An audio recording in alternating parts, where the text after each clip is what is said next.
Hello and welcome back.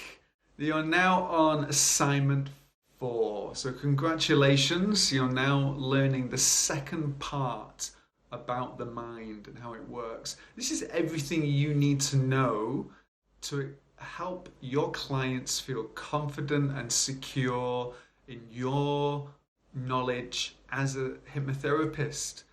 You can add things on, absolutely, but is it essential? Probably not, because I use the same formula and have done for many, many years, and it's good, it works. When I sit in front of a client, this is the process I take them through. I help them understand the mind, empowering them with the information that I'm teaching you, and this also builds trust between you and your client. Because if you have an understanding of what it is that they're going through, and then you can listen to their story and help them understand it through a methodical process, you're gonna build trust with your clients. They're gonna feel relaxed, and most of all, they're gonna feel relieved, because the subconscious and a lot of what it does works against the conscious mind. So let me rephrase that. I wouldn't say a lot of what it does. However, when your clients come to see you, they're going to be identifying programs that they're not happy with anymore. They're no longer serving them. So there's going to be conflict between their conscious and subconscious mind. So a lot of what you will hear from your clients is going to be what they want to let go of, what they want to stop, what isn't helping them any longer.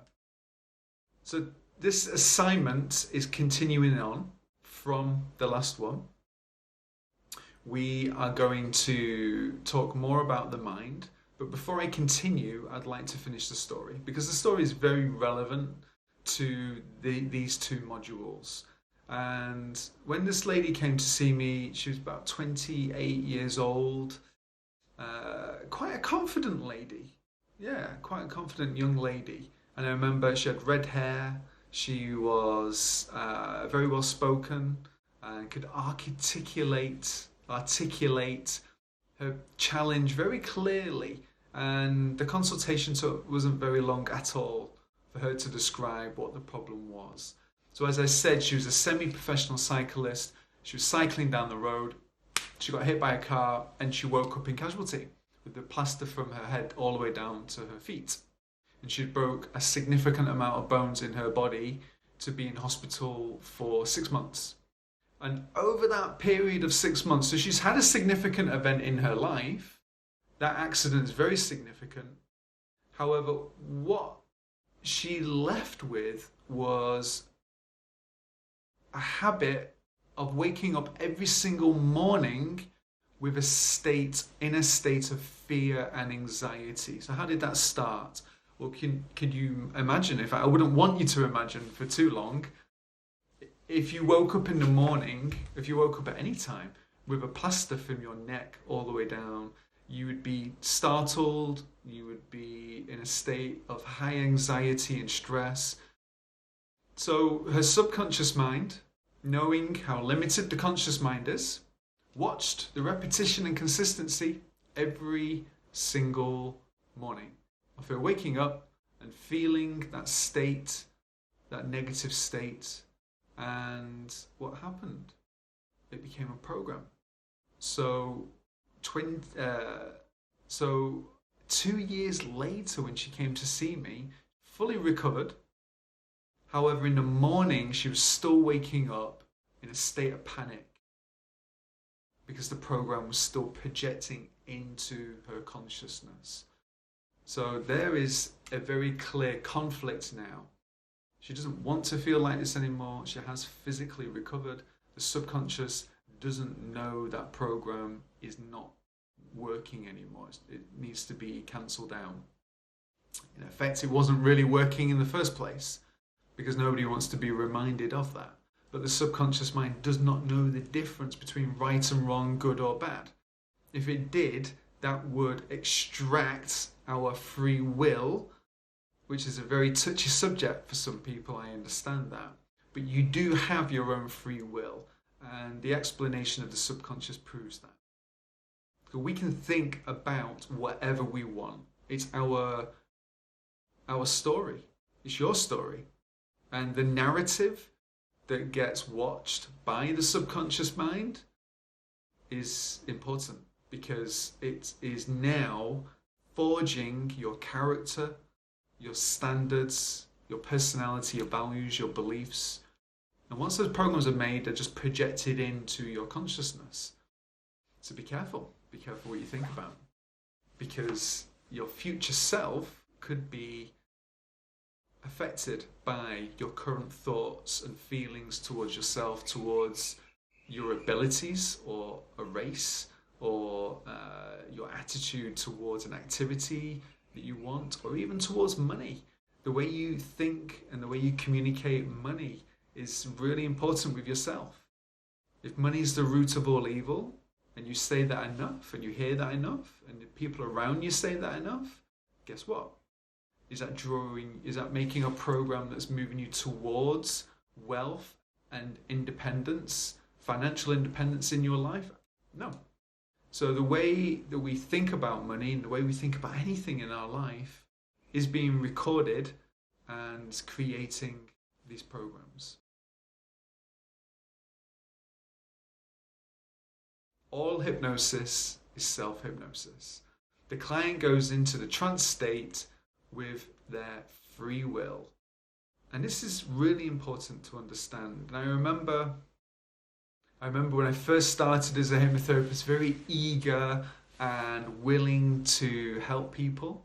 I had quite a lot of clients, and what would happen is I started to build up this massive repertoire of clients' challenges that they easily and effortlessly overcome. And then I started to see people in my general society and offer them if they wanted to make the same change as my clients. And sometimes I would cross the line. And that line needs to be there. Let me explain what this line is. Well, this line is between you and your client. And there has to be an equal amount of travel towards this line for you and your client. So if you travel too close to the line and over the line, your client stays exactly where they are, then you're overcompensating and you're essentially extracting the responsibility from the session. And this diminishes your success rate significantly. So where I would have one client that had let go of a phobia, a fear, a limiting belief, and then I'd see somebody with the same challenges, by me coercing them and explaining how they can let go, and with their attitude being very blasé and not sure and uncommitted, and if they actually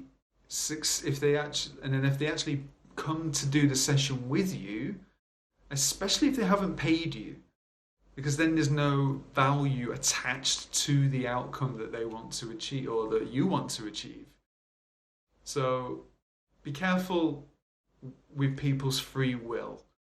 And free will is very powerful, and that is the difference between immediate success with your clients and a postponement of success. And if you're breaching your client's free will, then you are taking responsibility for their life. And also the lesson that they could have learnt, what you're essentially saying is that it's not important. Because the lesson is the outcome of the event. Somebody has an event in their life, and it can be traumatic, it can be terrible. However, it's their responsibility to learn, to grow, and become the better version of themselves, to understand the depth of forgiveness, to understand the level of compassion that's required within themselves, for themselves, and for other people. Because the compassion and the forgiveness is subjective and objective as well. So what they have to find within themselves is then mirrored out into the outside world. You can only love somebody as much as you love yourself. You can only care for somebody as much as you care for yourself.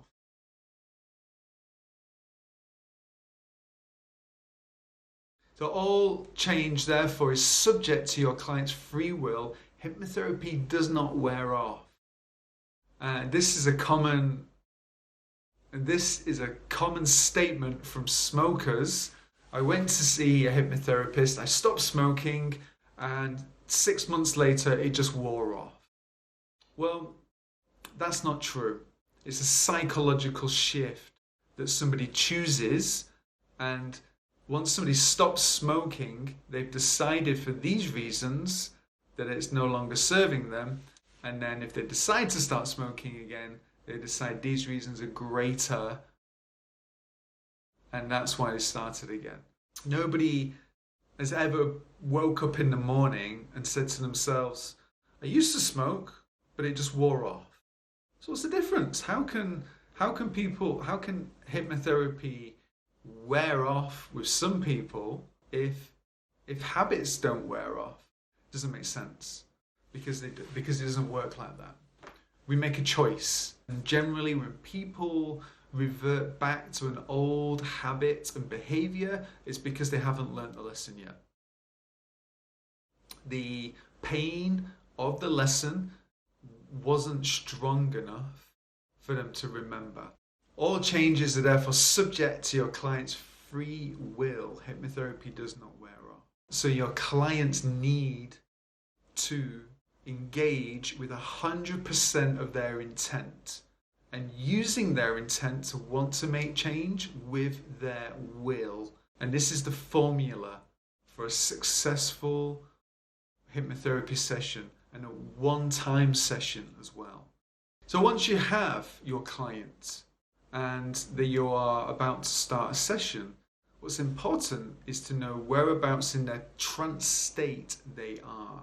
So as we discussed in the previous model, we have the very specific brain waves, delta, theta, alpha, beta, and gamma.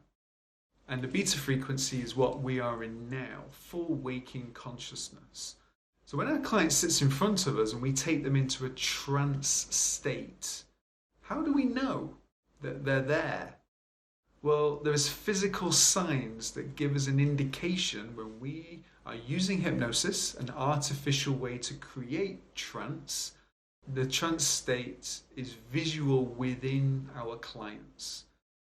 And the reason why I've added this into this module is because when we start hypnotizing people and using people's trance state to create lasting, safe, immediate change, you need to know what level of trance they are at. And I'm going to teach you techniques to identify the level. However, it's good for you as a hypnotherapist to be able to visually see. And over a period of time, client after client, seeing all of these possible signs of trance, then it will start to become second nature, and your subconscious will have observed them so many times that you'll just know straight away where somebody is. So what's number one? It's a reduction in muscle tone. So when somebody goes into trance, they are in between full waking state and asleep. If they fall asleep, you can't communicate with them. So when they start to go into trance, you might notice that the muscles in the forehead is relaxed, the jaw may open slightly, and you'll start to see a relaxation of the muscles around the eyes. That's one indication. Second one is regular breathing. So there'll be a nice steadiness to somebody's breathing that is in trance. Number three is rapid eye movement. So below the skin of the eyelid, you will be able to see the cornea actually moving from side to side, and that is a sign that somebody is at the right place for you to start making suggestions. Number four is the hypnotic sigh. And any type of sounds that indicate that they're becoming more relaxed. Number five, The eyelids are fluttering, so just moving upwards and down very steadily is an indication. Number 6 is the pinking of the whites of the eyes. So if you use, and I'll be teaching a technique of fractionation, where your client will open their eyes, and when they close their eyes, they'll go deeper into trance, where you may notice that there is a pinking of the eyes. Number 7, a watering of the eyes. That can also indicate the same thing. Changing in skin tone. So becoming aware of the tone of the skin as you participate.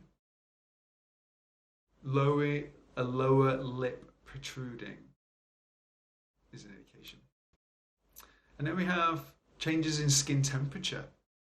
Spontaneous spasms, jerks, and movement. So if you see a judder like this, that's a good indication they're in a state of trance. Slight disassociation of speech. Now, this is going to be more applicable for module 2 when you're doing interactive hypnotherapy, because when you're speaking to somebody that's in trance, there can be a delay of the response. And even sometimes people are so deep within themselves that they don't hear what it is that you say, and then you have to repeat. We're going to cover that in a later module. Postural slump. The shoulders will roll in, the head might go down. Some people may start to lean off the seat. Very few people will do that, and you can suggest that they are able to sit in an upright position. I'm going to talk to you more about those suggestions at a later date. Absence of a swallow reflex. Eyes out of focus. Development of catalepsy. And then the last one, digestive noises. So these are the full spectrum of physical signs that you may experience whilst you're observing your client. And in watching, if you get more than 5, which is what I always look for in the beginning, then you can guarantee that somebody's in a trance state. And the most popular ones are rapid eye movement, absence of swallow reflex, breathing becomes nice and steady, postural slump. They're the most common ones that you'll probably see first, and the rest you may see. Something else that you may experience whilst you've taken somebody into a trance state is what's called an abreaction. This is an emotional release in response to a memory. So when people go back to memories that they've not had for a long, long time, there may be an emotional charge that's held in that memory, and the body will then start to release that emotional charge. And it can happen very quickly, and sometimes it doesn't happen at all. The important thing is to know that it can happen, because then you can manage the abreaction. If you don't manage the abreaction, your client may lose control of it, and therefore you lose control of the session. Why is it important? An action that needs to be cherished and exercised. This is your client's letting go. Many therapists would be embarrassed by such a display and will try to stop it. You should allow this experience by using clean words like. And if you go to page 25, there is a list of word sentences that you can use that will reassure somebody that you're there with them, and then take them through the process to the end of the process. And it is like that. And taking all the time you need to make that yours. And feel that. That's right. And learning from that. And as you become aware of that, and getting to the end of that. These are very clean words to navigate somebody through an abreaction towards the end, whilst you're still allowing them to have the benefit of their body physically expressing the emotion.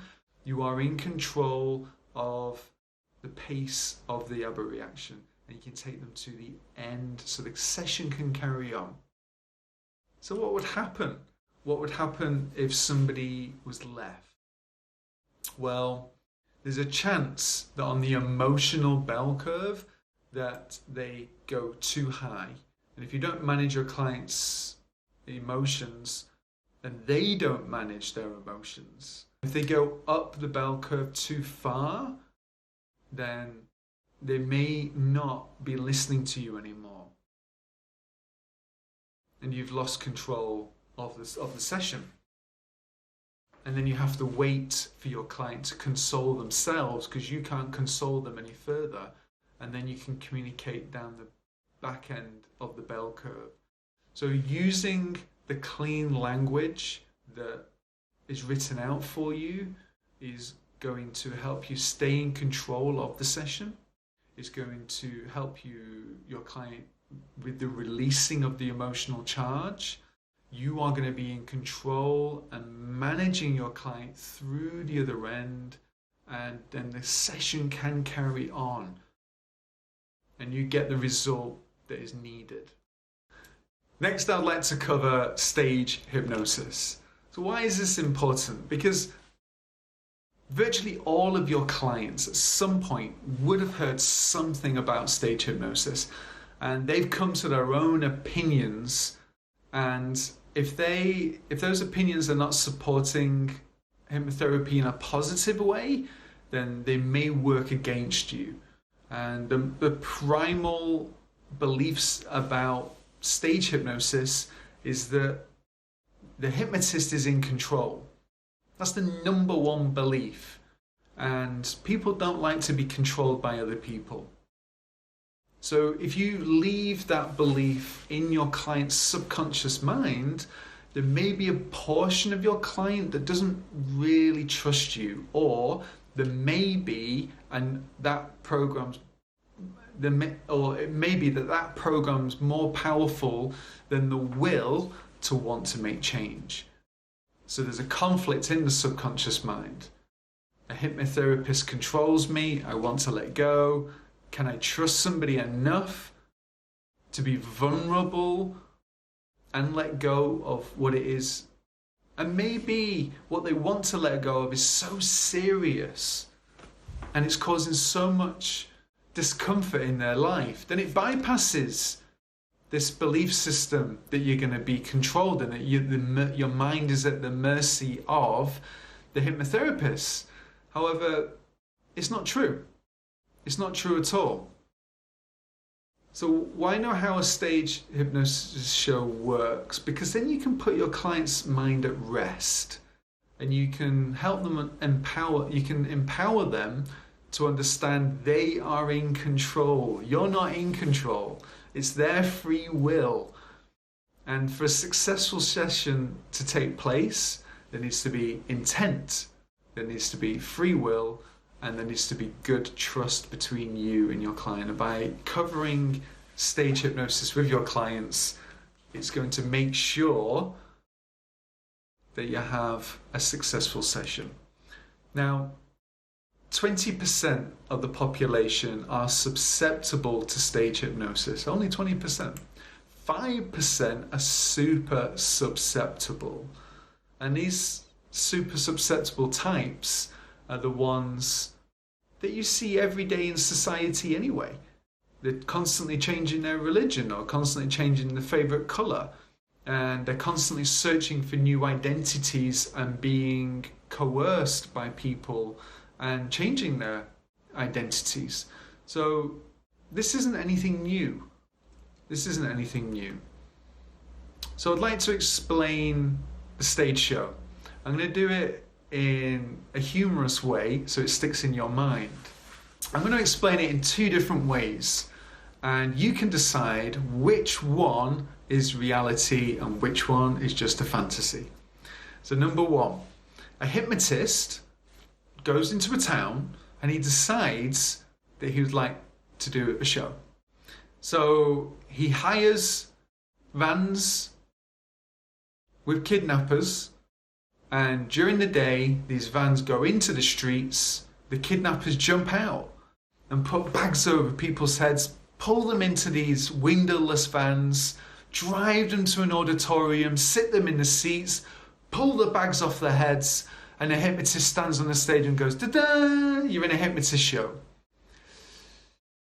So realistic? No. Okay. So let's try this one.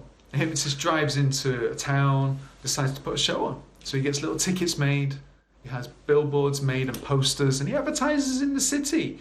And one person will say to the other, "Hey, do you want to go and see a show?" And be like, "Yeah, no, really, really good." And with their own hard-earned cash, they pull their money out, they pay for the tickets, and with their own legs, they walk into the auditorium and they sit down. Now, the hypnotist may have 100 people in the auditorium, and he knows it's going to be a really disappointing show if nobody comes on stage. And the participants, the audience, also know it's going to be a very boring show if no participants go on the stage. So there's no secret here. Everybody knows what's going to happen next.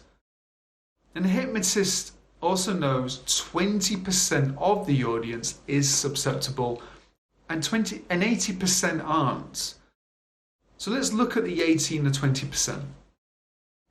The 20% are more likely to be extroverted, and they will enjoy singing, acting, they will like to be centre of attention in some way and perform in some way and enjoy performing.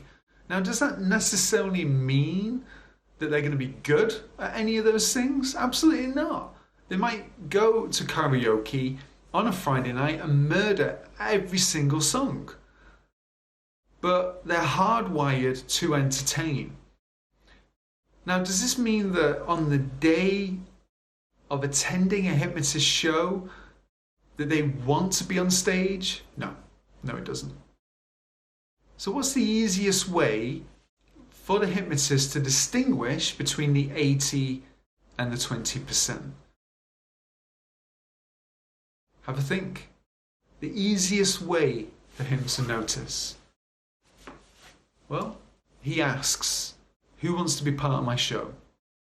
And people put their hand up of their own free will, and they stand up and they walk on his stage.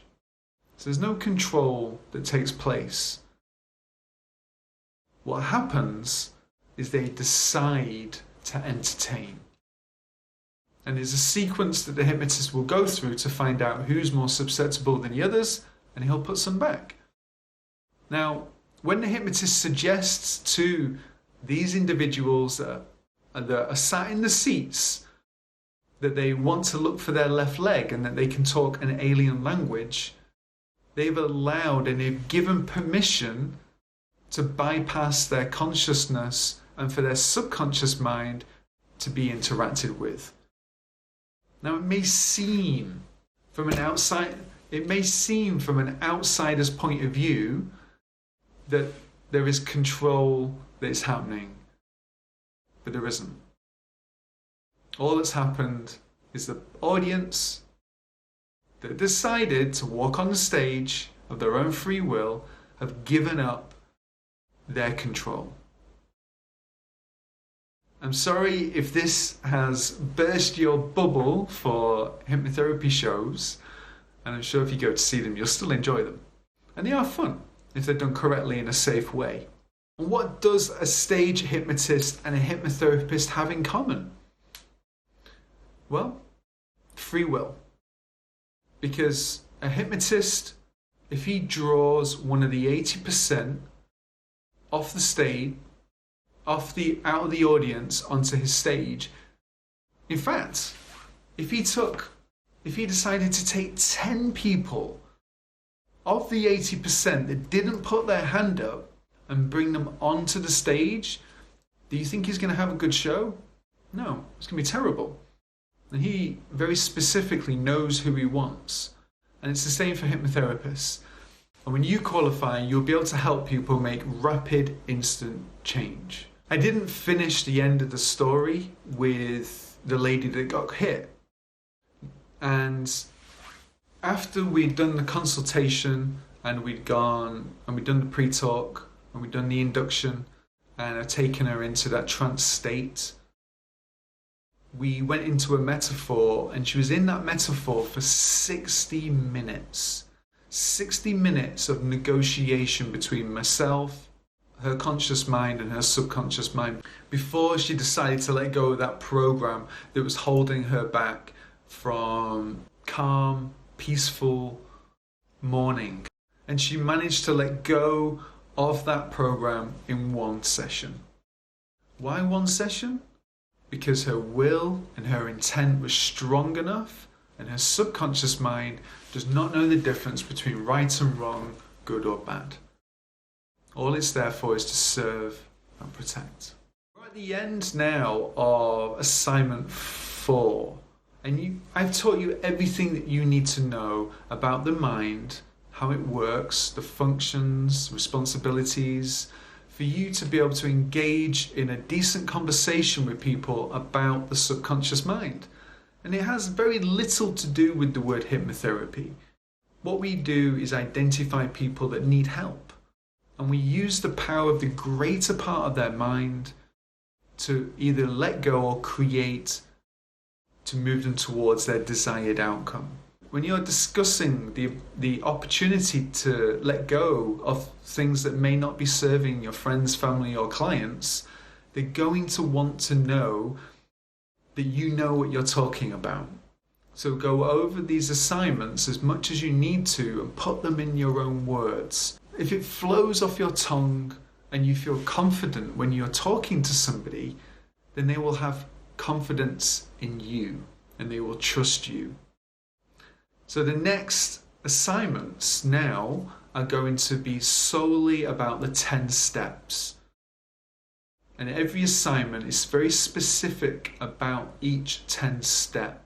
And I'm going to teach you how to deliver each step in a clear, methodical, safe way. So number 1, bonding. Bonding is a very important step. If you don't bond with someone's conscious mind, you're not going to bond with their subconscious mind. And then we have the consultation, getting to know what it is your client wants to let go of. And sometimes it's completely different.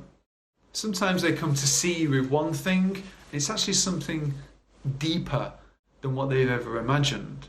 And then the reframe is to find a positive, empowering perspective on the challenge that they've got in their life. And there's always one. Why? Because there's a lesson to be learned from our challenges and adversities. That's what we're here for, to learn. There is no right or wrong. There is only actions and consequences. And those consequences are either empowering us or they're deconstructing us.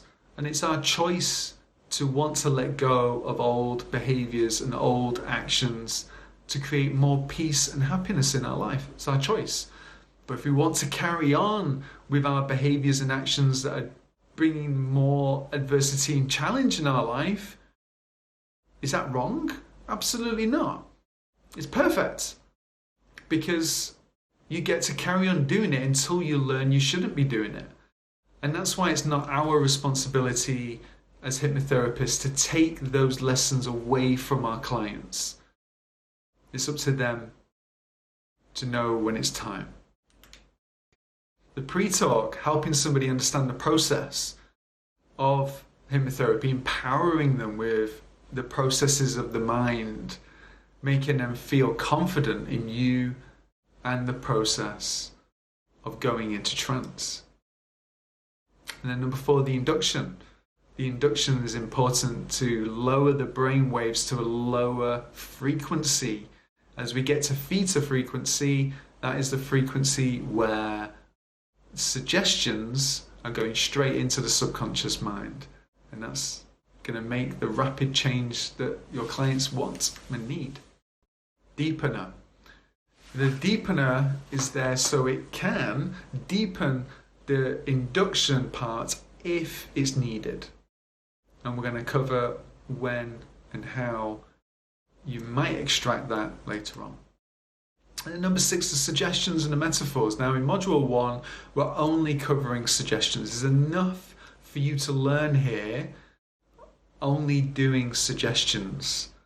And you have a 150 odd hour course just on this. And by the time you've studied it, you'll know exactly when and how to use suggestions, and you'll be very effective at doing it. And then you can go on to module 2 and learn about metaphors. I don't suggest you skip. If you skip learning how to truly effectively construct your own suggestions, your metaphors won't be as powerful, because there does need to be a combination of the two. And also, by learning module 1 in this steady, methodical way, you are learning and setting a really solid foundation for you then to go on to metaphors and supercharge your sessions. And then future pace. Future pace is a very, very powerful part of the process to be able to go into the future and your client's subconscious mind to provide images and symbols of what the outcome is going to feel like, and then to bring some of that back into the present moment.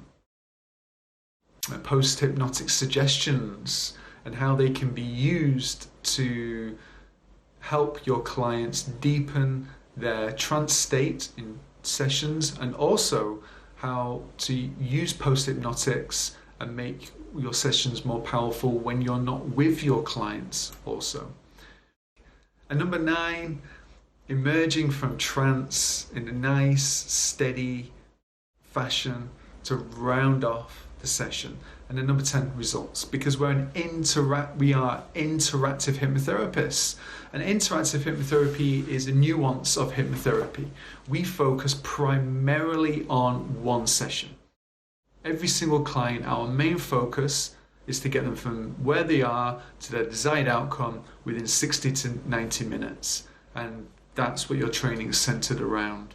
But if you studied hypnotherapy at many other academies, they might teach you a system where it's 3, 5, and 6 sessions before your client makes any change. But with interactive hypnotherapy, it's done in one. So you can look forward to that. Excellent. So you're now at the end of module 4, and the next several modules are only covering the 10 steps. So each module will have 1 or 2 of the steps and discuss all the details that you need to become an effective, safe, ethical hypnotherapist. So the first one that the first assignment is on bonding. Bonding is such an extraordinary experience to have, because most people leave it to chance. Some people we get on with and other people we don't get on with. And we don't really question this process of bonding that goes on between us and potential friends and colleagues. But as a professional, it's our duty to create a good environment, a healthy environment, one where you're dedicating your professional time towards your client. And that means you bond with absolutely everybody. There's no excuse as a professional. We have to make the effort and find a way of bonding with our clients. And it's even more important as a hypnotherapist, because if you want to get results in one session, that means that your client's conscious mind has to trust you before the client's subconscious mind trusts you. That's the first process. So bonding is a humongous part of having a successful hypnotherapy session. It reminds me of a client that came to see me many years ago. He was quite an accomplished gentleman. In America, he used to write adverts for TV stations, and he actually won many awards for doing this. And on the first consultation that we had, I quickly worked out that his values and my values weren't the same. So congratulations for ending Module 4, and I'll finish the end of this story at the beginning. Assignment 5. Take care.